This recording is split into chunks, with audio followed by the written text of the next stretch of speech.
पंढरपूरच्या विठ्ठल मूर्तीची झीज होऊ लागल्यामुळे पुरातत्व विभाग, मंदिर प्रशासन मूर्तीवरती पाचव्यांदा लेपन करण्याबाबत बैठका घेत आहे। यावेळी पुरातत्व विभागाच्या तज्ज्ञांनी मूर्तीचं लिडार स्कॅन आणि एक्स रेडिओग्राफी करण्याचा सल्ला दिलाय।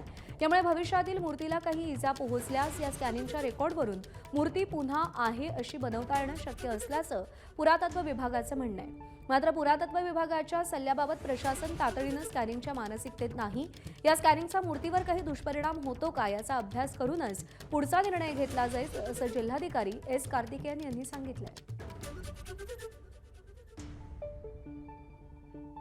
मूर्तीचं काही नुकसान झालं आहे का? काही डॅमेज झाली आहे का? तर त्याच्यासाठी फ्युचरमध्ये अशी विचारणा येऊ नये, की तुम्ही काय केलं? म्हणून आपण असं म्हणलं, की एक लिडार स्कॅनिंग जर आपण केलं, तर ती आत्ताची जी सिच्युएशन आहे, ती हमेशासाठी डिजिटल डेटाच्या स्वरूपात आपल्याला रेकॉर्ड करता येईल. ओके. आणि मग जर पुढे जर काही झालं, तर तशाला तसं आपल्याला कन्झर्वेशन करायला ते फायदा होईल. स्कॅनिंग केलं तर मूर्तीचं काही डॅमेज होणार आहे का नाहीये तो स्कॅन करावा लागेल।